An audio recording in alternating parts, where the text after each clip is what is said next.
Welcome, welcome, welcome. How is everyone doing on this fine, fabulous day? Thank you, Dolores. Thank you, Brandy, for stopping in and joining me on this beautiful, it is actually an extremely beautiful day out there today. Uh, really awesome, little on the warm side, but as long as you're not out there for too long, it is amazing today here in the Treasure Valley, here in Boise, Idaho, Meridian. So, we got a couple things that we want to talk about today, and an awful lot of this comes back around to the issues of, well, a lot of it's coming down to what's going on with SCOTUS and what's going on with Congress right now. Okay, we've had another revelation from the Supreme Court of the United States that once again they have decided to side with federal authoritarian practices. Mainly that federal agents, as long as they are federal agents, can commit crimes against the people and not be sued for them. Okay, so like one of the examples given was a case in which a young girl, teen girl, had a federal agent that manufactured, I mean, literally out of whole cloth, created documentation saying this young woman was part of a sex trafficking ring. Okay? Underage. Sex trafficking ring never existed. All the documents associated with it were completely forged. Basically, this federal agent singled her out, put her on the chopping block, and put her in prison for a crime that never existed. The Supreme Court ruled yesterday that this young woman has no recourse to sue the federal agent who stole several years of her life by putting her in prison falsely. Now, this taken in conjunction with some of the other extremely authoritarian rulings that have come out, such as reinforcement of what was going on with the Customs and Border Patrol, the CBP. Okay, now CBP actually goes clear back to 1954. Okay, the 100-mile demilitarized zone, that 100 miles in which the Customs and Border Patrol is able to operate with impunity. What was going on in 1954? Yes, post-World War II, we were looking at McCarthyism. You know, we were looking at the laws coming out of McCarthyism. During that time, we actually, yes, you're right. No justice. Those who are responsible for making sure that there is justice have literally decided that they will not side with justice. The Supreme Court, Thomas Clarence has written that if you've gone to trial, even if were denied due process because your lawyer was incompetent, because the prosecuting attorney hid evidence, you know, if you were denied, you know, doesn't matter. You went to trial, you're guilty. But we're looking at Customs and Border Patrol. Now, we talked a little bit about this last week, but 1954 was when the 100-mile DMZ was actually created, McCarthyism. You know, the Big Red Scare. We gave Customs and Border Patrol the leniency to operate independent of the Constitution without constitutional restraints up to 100 miles within U.S. borders.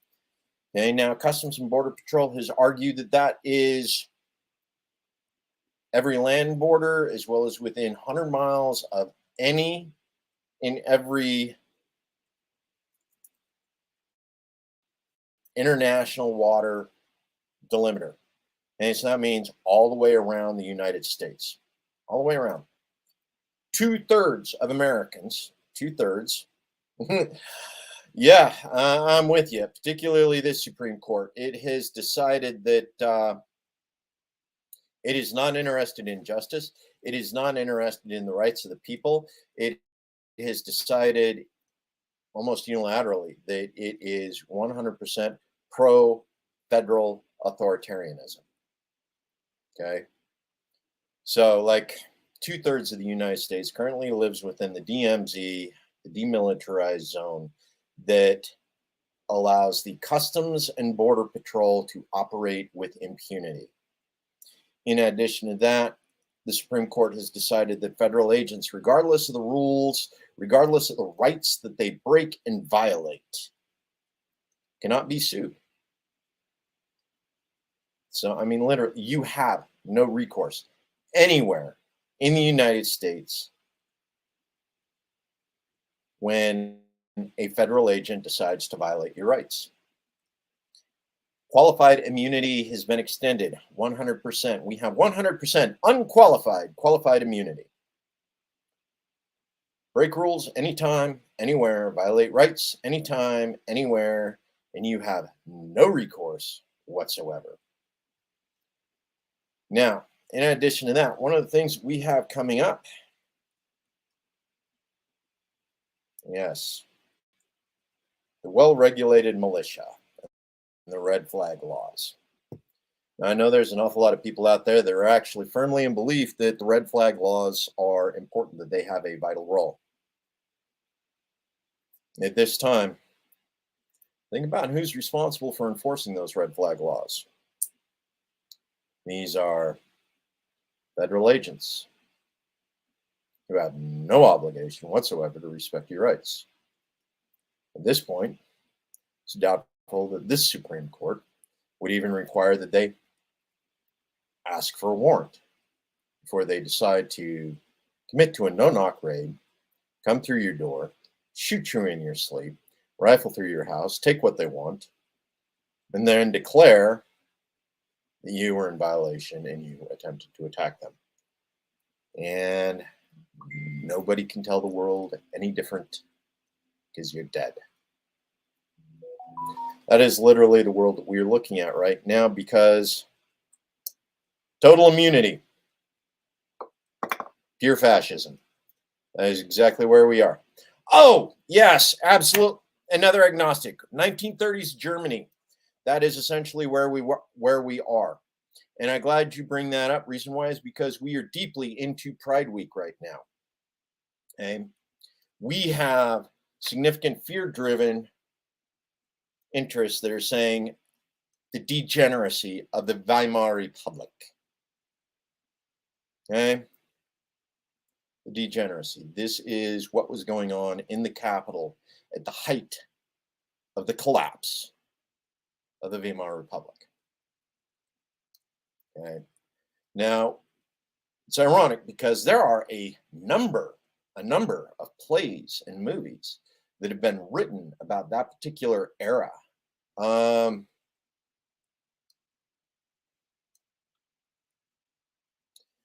rights, they'll get comfortable and expand it to whatever gets their interest. Okay, so we're looking at gun rights right now. Like they said, that's just low-hanging fruit. Right now, it's the AR-15s. Okay, next, it's up the pistols. Beyond that, you start looking at personal armament, personal protection. Oh no, you bought body armor. Okay, your body armor, just so that you don't get shot going to the grocery store. You know, because you can't take a gun, so only people who have guns are criminals, and cops who have no right, no reason to observe the laws or your rights to life. Yeah. I mean, this is one of those scenarios that we are actually looking at right now with regards to Uvalde. Whether or not you have a right to actually intercede and defend your family, members of your community. It's actually come out that there was an individual who was on the police force, mind you. He was on the police. He received a call from his wife, who was inside the school, saying she had been shot. Okay, while he was receiving that call and prepping to go in, he was detained by his fellow officers, relieved of his weapon. Yeah.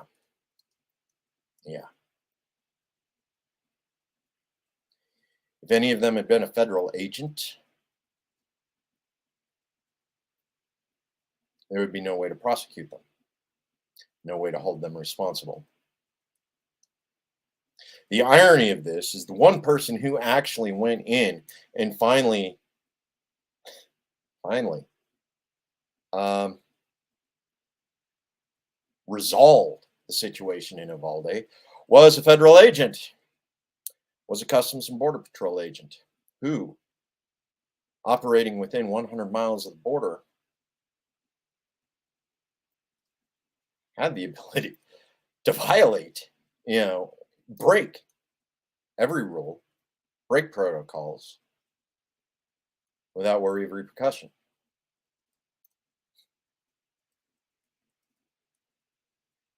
Yeah, folks, take a little time to live with that. Take a little time to realize that the only reason there are still children alive from the Uvalde incident was because a Customs and Border Patrol agent can't be prosecuted for anything he may or may not have done in relationship to relieving the situation in Uvalde. Seriously. I mean, there is no law. There are no rules.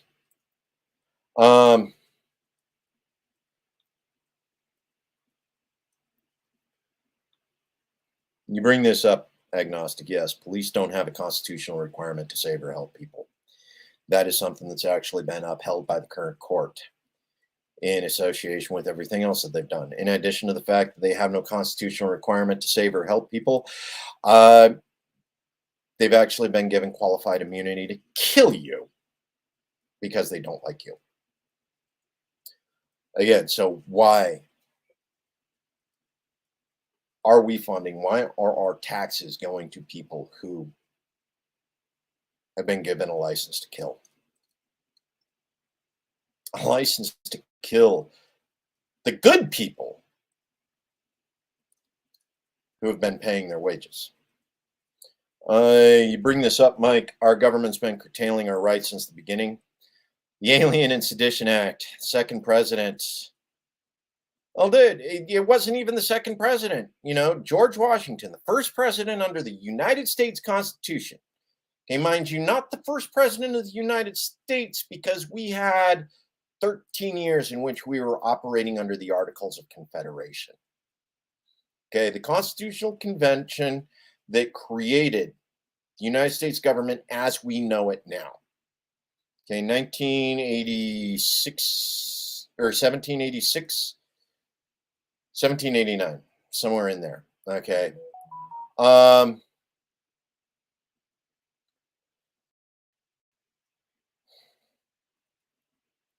It's an interesting topic, Mike. That is an interesting topic, and I'll get to that in a moment. But the thing is, 1986, our first president, George Washington, okay, literally, people of Pennsylvania were revolting against a whiskey tax that they felt was unfair. He sent federal troops to side with the Pennsylvania governor, who was the one who instituted the tax, in order to prevent competition with his own whiskey production. Okay. The Pennsylvania governor wanted a monopoly. He was using his role as governor to create protectionism for his own company, his own corporation, his own whiskey production. And George Washington sent federal troops to kill American citizens, Pennsylvania residents, who didn't want to pay the governor's tax. Okay? I mean, clear back, 1989, our first president. Accelerationists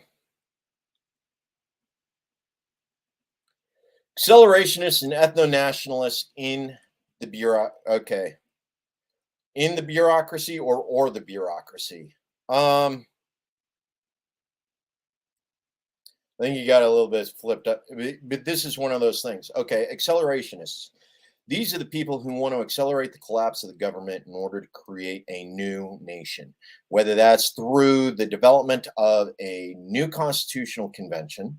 And there are arguments for that. A lot of people have been talking about a new constitutional convention in order to recreate, reimagine the United States as the republic that we believe it should be. Now, there's some interesting concepts behind that, especially with regards to the originalism that we are currently dealing with our current courts, or with our current Supreme Court of the United States. So we'll actually get around to talking about what that is. The other is the ethno-nationalists.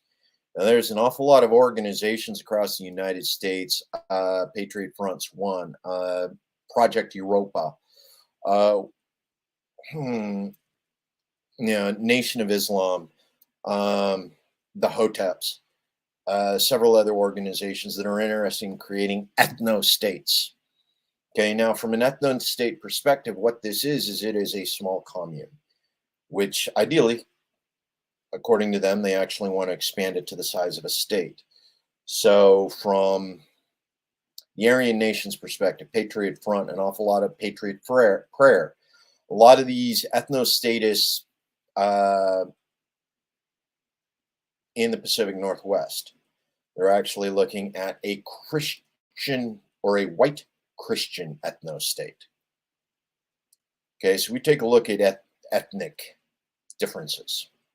Okay, during Bosnia-Herzegovina, the Bosniaks and the Herzegovians, they lived as neighbors side by side. The only thing that differentiated their ethnicity was which church they went to on Sundays. If they went to the mosque, they were Bosniaks. If they went to a Catholic church, they were the Herzegovians. And that was all that decided a civil war. These people had been intermarrying for a while. So, I mean, they were essentially identical. The ethnic divide was which church they went to on Sunday. So here we are looking at this similar situation where we have people here in the Pacific Northwest that have survived these ethnic wars. We have Bosniaks. We got a Bosniak mosque here in Boise. We have white supremacists. We actually have a Shield of Christ, I believe it is, Baptist church here in the state that is called for the death of gay people. Okay, so we got all the makings of some sort of ethnic riot. And going back to this issue of ethno-nationalism, and as you mentioned, the Weimar Republic, 1930s Germany. What or who are we going to blame for the failings of the country? Or are we actually going to recognize that it's because we've allowed our government to run roughshod over us, create this hyper-authoritarian, broke, as that is what we are. We're nearly, 30 trillion in debt right now.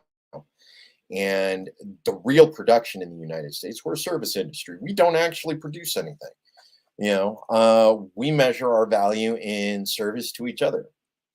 How much service does the banker provide you, lending money, which was printed out of thin air? How much service, your barista, that coffee comes from somewhere else. All they're doing is, grinding it down and giving it to you. So we continue to look at an awful lot of these things where we don't produce real. IKEA, it's temporary. Most of our homes right now, they're made out of not unstable, temporary materials. We no longer have the longevity, the durability of the homes that were created even 50 years ago. And everything's become temporary. Nothing we produce retains its value for very long. We're already looking at a housing market crash right now. Money that's been invested. People have come in and said, I'm going to pay $500,000 for that house. That house, as the market crashes within the next 2 or 3 months, will be only worth half that. Then the loan on the house will be underwater. So we're looking at temporary things, and the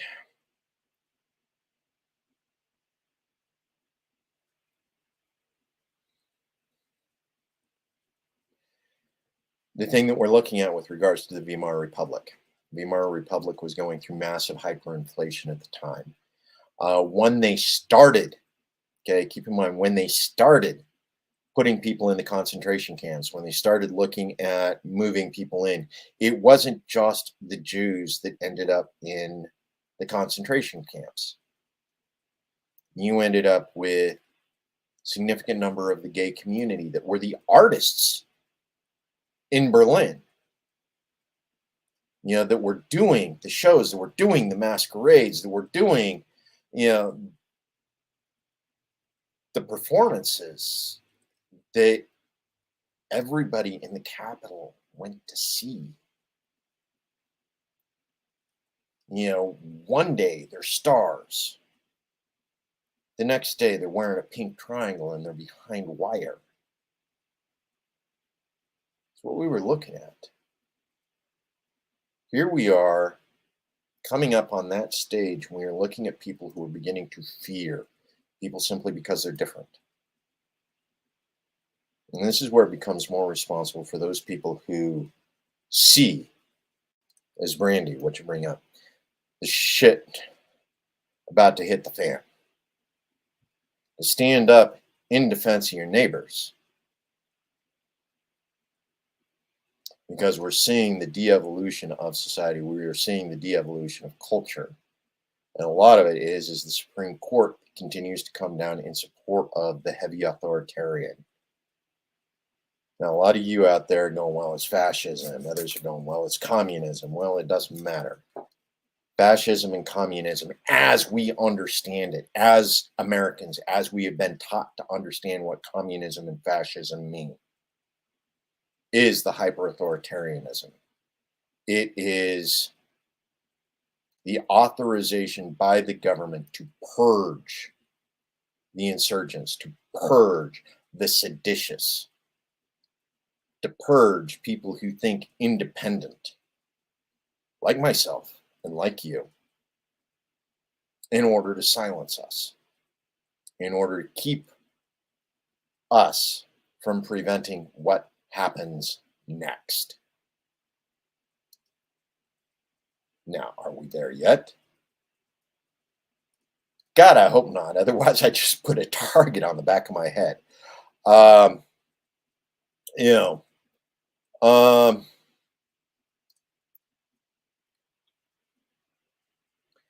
thought exercise. Mike, man, are your enemies the supremacists having a LARP parade or the Karen at the DOJ?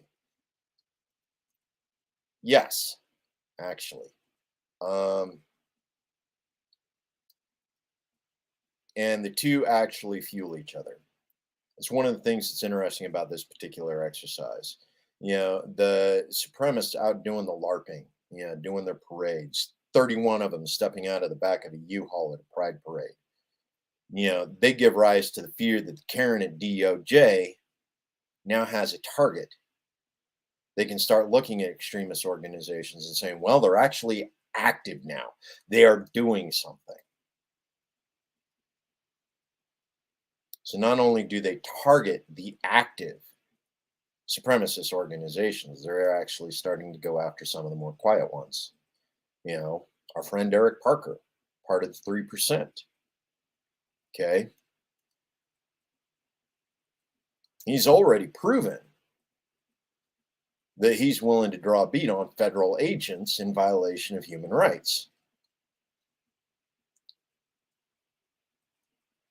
He's not exactly the kind of individual they want at the next stage, particularly when they start looking at the enforcement of the red flag laws. And there is that. It's the free speech. It's the association, freedom of association that we start getting into. You know, are the white supremacists? The question is once they start doing damage. Now, this was one of the things we were looking at with regards to what was going on during Black Lives Matter. You know, less than 7% of the Black Lives Matter events were actually disrupted by violence, arson, etc. And a significant number of those 7 events, it wasn't actually the organizers that caused the chaos. It was agent provocateurs. And here we are. We have white supremacist organizations, white ethnostatists, separatists who are doing their own demonstrations. So now we have both sides that are stepping up with agent provocateurs inside the organizations. They're creating disruption, creating options for targets for organizations like the Department of Justice, the ATF, DEA. All of them are becoming targets right now. Yes, another agnostic. The Standard, slaves, crisis stage.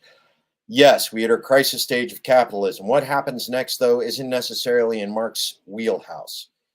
We can have a discussion about that a couple different ways from Sunday.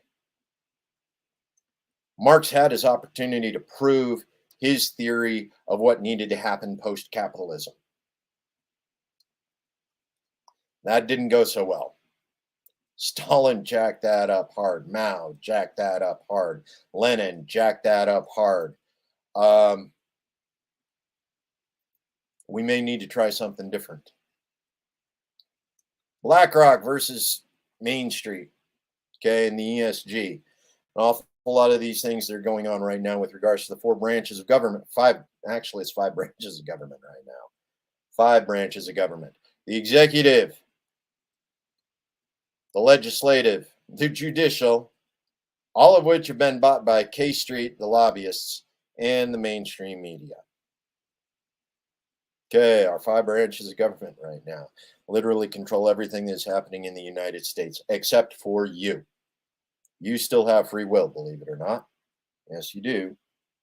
You may feel like you're being a little bit pressured every so often. Lord knows I feel it.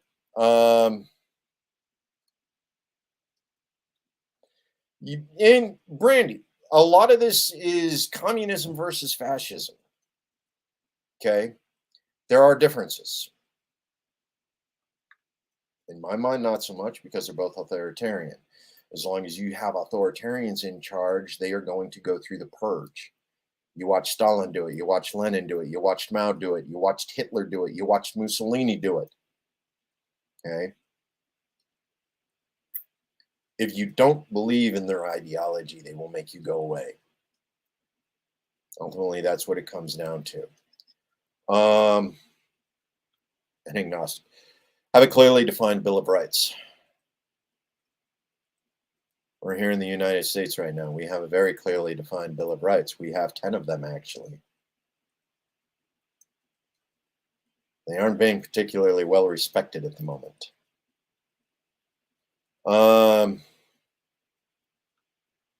And yeah, capitalism, it definitely does. And a lot of this is the amount of protectionism that capitalism has been allowed to buy as a result of electing individuals who could be bought. Which again comes back to the issues where Mike has brought up the idea of accelerationism, versus the bureaucracy. Bureaucrats, at the end of the day, very rarely are interested in anything more than what the rest of us are interested in. That is their own personal welfare. Once my needs are met, then I'll worry about other people's needs.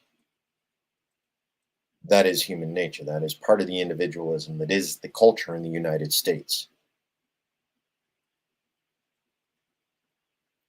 One of the things that we're looking at, though, is the rebuilding of community. If we can get away from that departure of the individualism, being able to create the bridge between respect for the individual and support from the community, so that we have that balance where people can come together and respect the diversification of our society. I mean, we have a lot of people that represent a significant amount of potential to what it means to being American.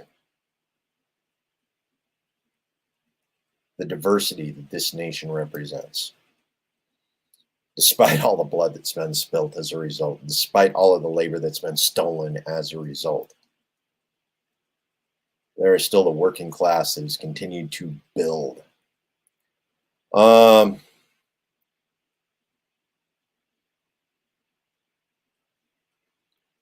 This is one of the things, yeah, Mike, absolutely. Eventually, everyone who resists the current regime gets labeled as a target.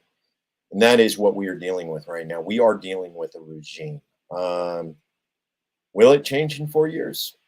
Maybe, maybe not. A lot of it depends on whether or not we still have a nation that exists in 4 years. Ray Epps.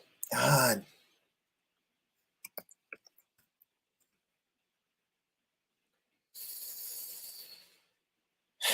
Conspiracy theory, January 6th.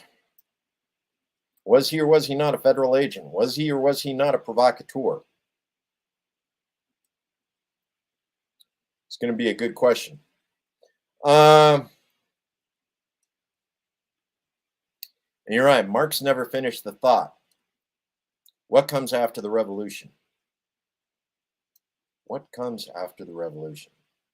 More of the same, because we're stuck in a cycle of turnings. Every time we talk about revolution, every time we talk about that, what we are doing is we are sticking ourselves in revolution around the center.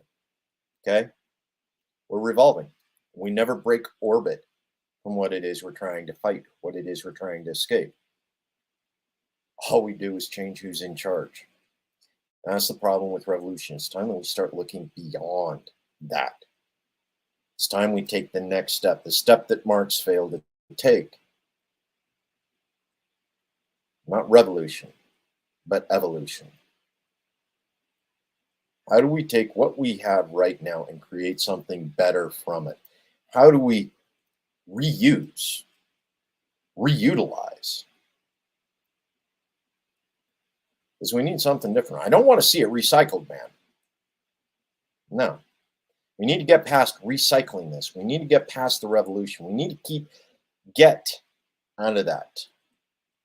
Reuse, repurpose, recreate, reinvent out of what was.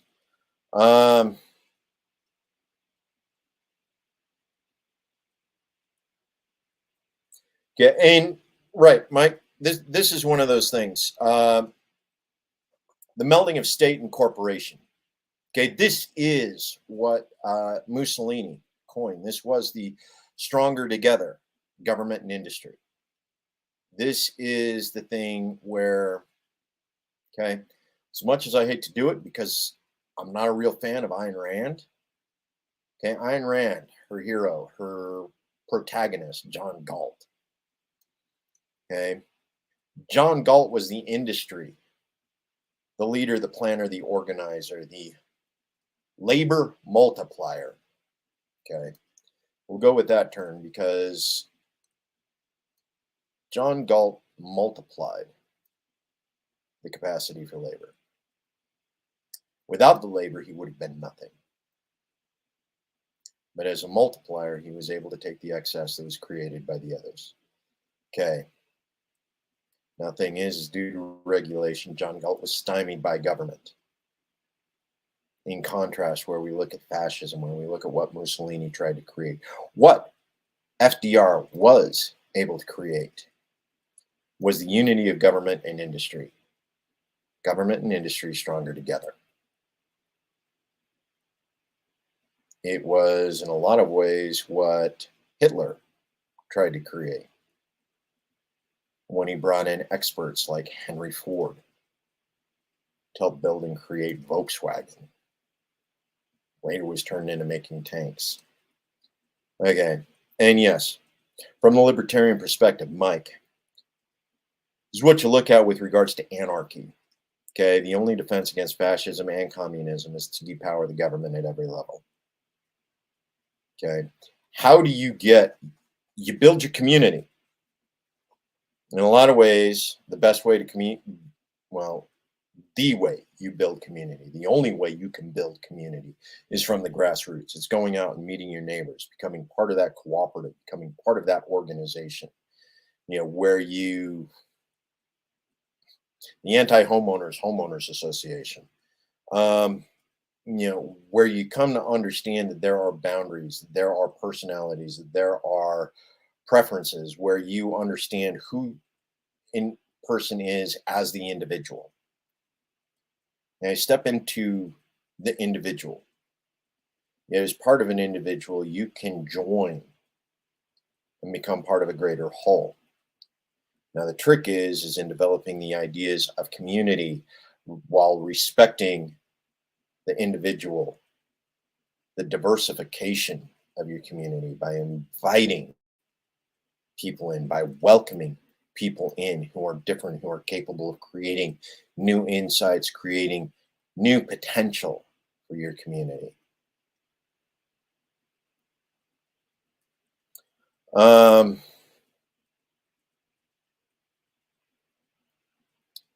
Agnostic. Okay. 2024, half the states refuse to accept the election results and the union will break apart. Okay. This is actually an interesting concept because while I was here not that long ago, I was talking to the Secretary of State of the state of Idaho. State of Idaho actually has one of the most secure and auditable election processes in the United States. We know who got elected here. And we're down to within 0.1%. We have that process. We have a process for ensuring that the process is secure. We have the process for validating that entire process. I believe in the canvassing process in the state of Idaho. I believe that our Secretary of State is operating with 100% integrity regarding who is elected in the state. Now, I know there are other states that don't necessarily hold that degree of faith in who runs their state elections. That makes the 2024 scenario, even the 2022 scenario, rather awkward in an awful lot of places. We've seen it. The elections right now for Nancy Pelosi. She's up for re-election in 2022. She has competition. There are an awful lot of people in California wondering, how does Nancy Pelosi, despite who she is, continue to get reelected year after year after year? After she takes time to show her COVID freezer full of ice cream from Europe, how does she continue to get elected year after year after her husband gets arrested for a DUI that magically disappears? How will she get reelected? We wonder. But that's California's problem. California has to look at that issue. California has to decide whether or not its Secretary of State can be trusted with the responsibility of running their election. To create a better society that is more equal. I don't know that equal is what we want as much as egalitarian. The reason why is because what different people want varies quite a bit. How do we give people what they want? I mean, we can go on. We can talk about making sure that everybody gets paid $70,000 a year, regardless of what job they are doing. That is equal. Is that what everybody wants? Are there other things that are associated with that? Are there other desires? Are there other things that people want? How do we create an egalitarian society that respects the differences and gives people the opportunity to be their best selves? And we can't do it with universal policies coming out of a federal think tank. It comes down to local governments. Okay, accepting of the diversity, current issue. Yeah, it is, especially as fear continues to develop. Colorophobia, the fear of clowns. The idea of seeing a strange face on a familiar body.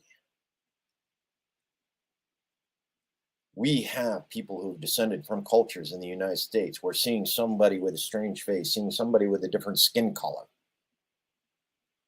inspires a stress reaction, triggers a reactive process in their minds, causes fear. Keep it small, you can control it. Government at the local level. Leave it unattended, and we take a look at what we're doing right now. We have an unattended government that has decided to print, $4 trillion, out of thin air. Keystroke.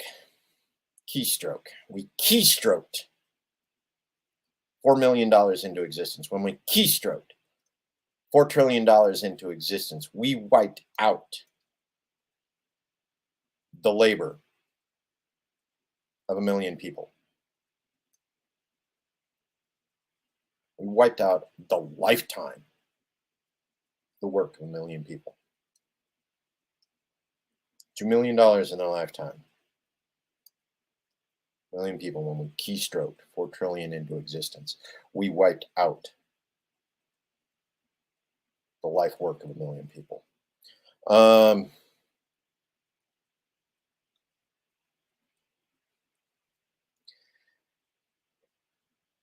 Yeah, in a sense. But if you ever get the opportunity to talk to the Secretary of State, not Lawrence Denny, but his deputies, if you ever get the opportunity to talk to them about what we've done with election security, we have a process at Boise State University, that is working through it. We have the INL. Yeah, I know notionally it's, the international or the nuclear energy laboratory. But they've actually done an awful lot of research into security, election security. We have these labs, we have these organizations that have done an awful lot of research, and they're currently working on getting access to an awful lot of the new stuff, in addition to maintaining the audit trail.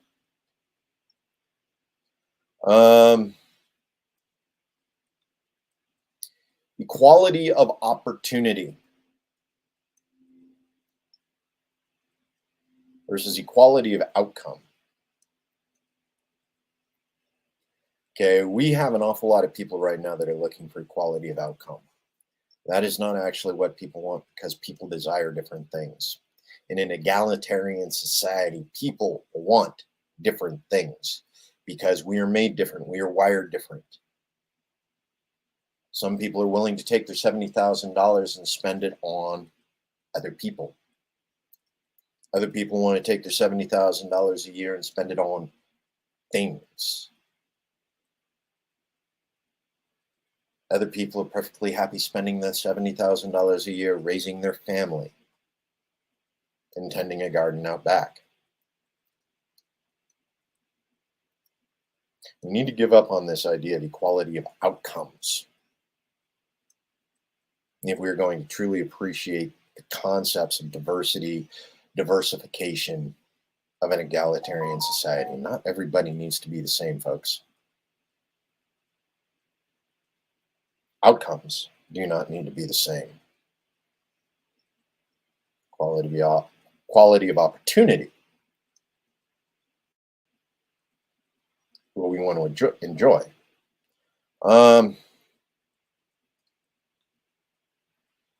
And I agree, major reform for disability and retirement systems. The Libertarian Party has an interesting personality in it. In the name of Daniel Quiter, he's actually running for New York Congress as a libertarian. You get the opportunity to look him up. He is the single most unlikely libertarian candidate you will ever meet. And the reason why he's running as a libertarian is because in the last 4 years, he has come to understand what it means to be free from the disability system that has been created by the United States government.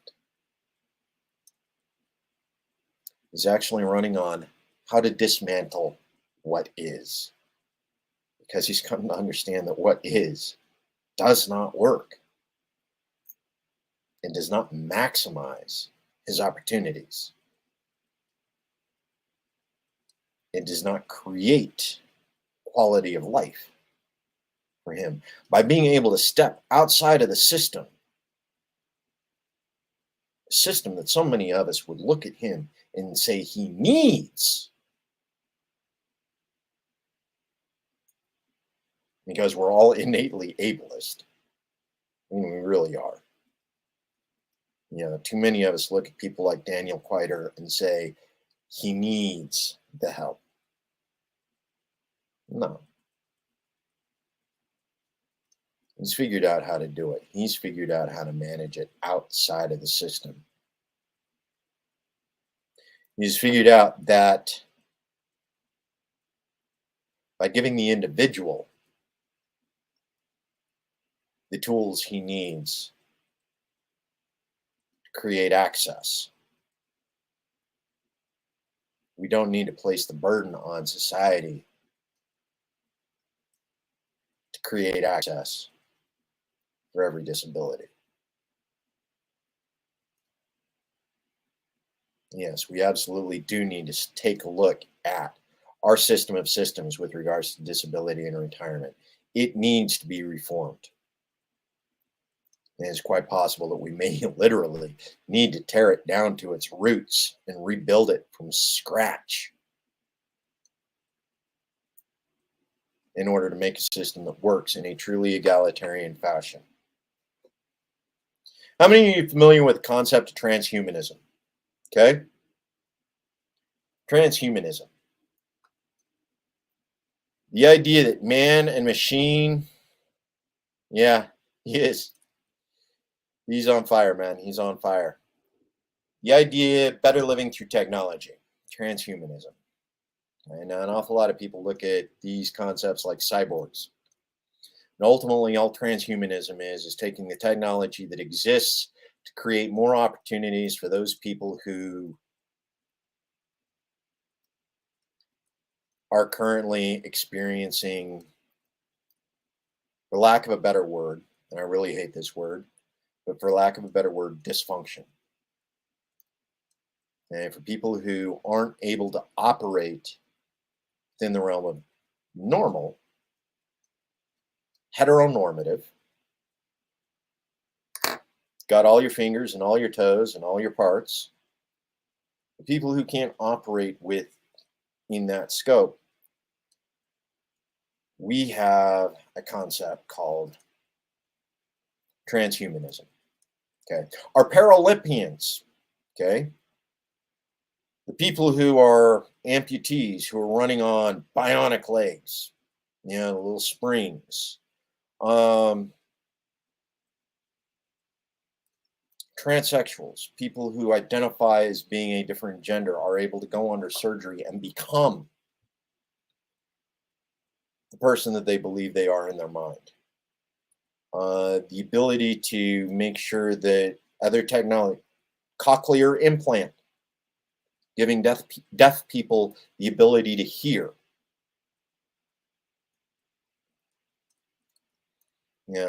Giving people the ability to see colors.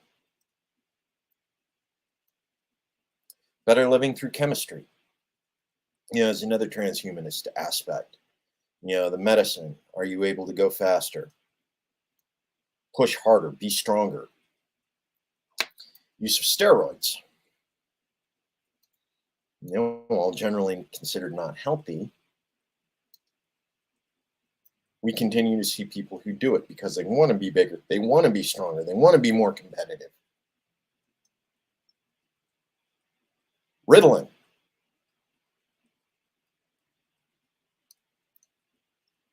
In order to pay more attention. Xanax. In order to be more relaxed. In order to take the edge off of the anxiety. Transhumanism, the ability to be more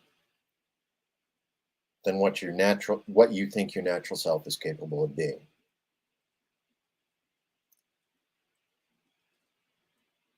There's an awful lot of people that are scared of that right now. The idea that you shouldn't be using drugs, the idea that you shouldn't be enhancing yourself with bionics, with springs, or choosing to be different than what they believe God had intended you to be.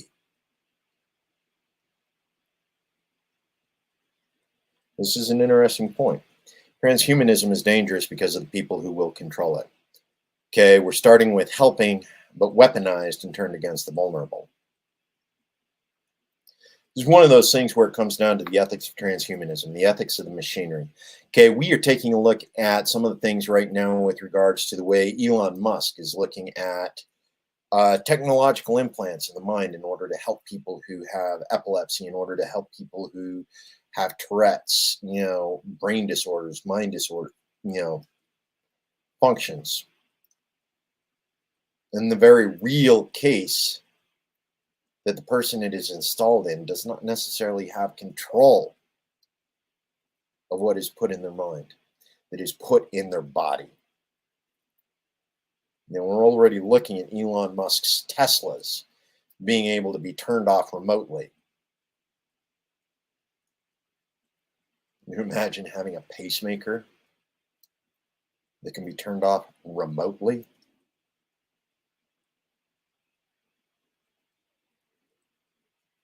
The ethics of transhumanism, Mike, it's a big issue. How do we create the security around the individual rights to create an egalitarian society where people can enjoy the advantages of transhumanism?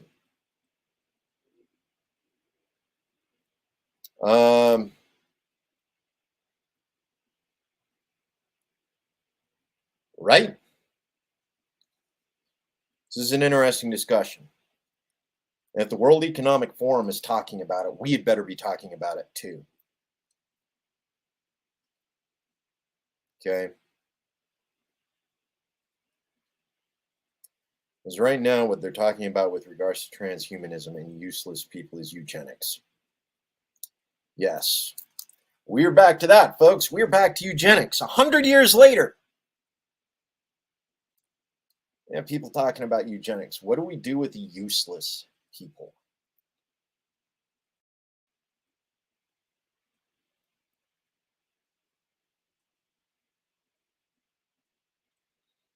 Mike, you bring up a point. Spend so much time figuring out whether or not you could. You never stop to think about whether or not you should.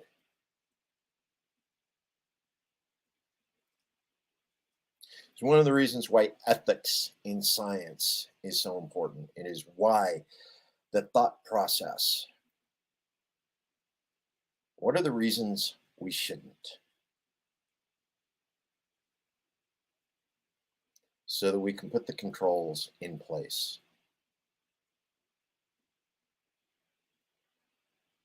We proved that.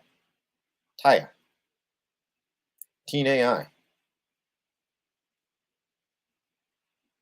What would it take? It took less than 24 hours for an artificial intelligence running on Twitter to be turned into a fascist. Some 24 hours. Because we didn't put the safeguards in place. We didn't put a moral code in place on an artificial intelligence. We didn't bother to install the 3 laws of robotics on an artificial intelligence. I mean, one of the core concepts of science fiction, one of the core concepts of the dystopia. What do we do to prevent dystopia? iRobot, the 3 laws. We created an AI chatbot, stuck it on Twitter for 24 hours with it installing the 3 rules, the 3 laws of robotics. In less than 24 hours, it was ready to exterminate humankind.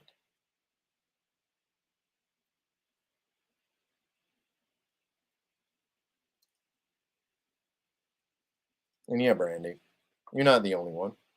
Depending on who gets to decide who is useless.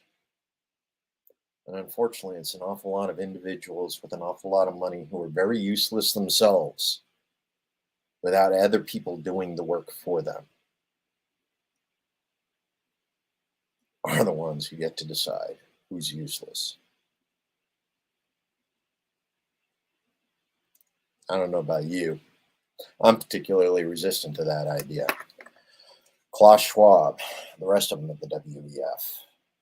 I have no interest in letting them decide who is useless. We need to take a look at the equalizer in that situation right now, folks. We really do.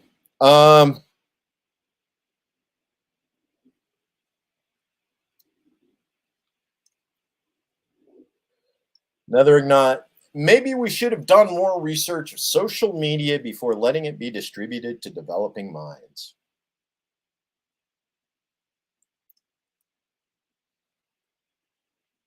Yeah, probably.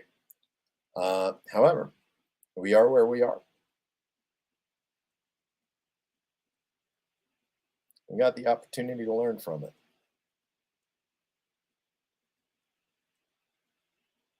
We have the ability to communicate the way you and I communicate right now. Communicate with multiple people, to communicate, actually communicate ideas to groups, people and organizations all across the United States, all around the globe, and share these ideas of community rather than concepts of nationalism. It's about developing the relationships between you and I, while respecting our individuality and allowing, encouraging, inviting each other to grow. It's been an hour, folks. It's been an interesting conversation. I know there were things that we wanted to talk about that we didn't get to. Love the free flow of the conversation, what was going on. Meantime,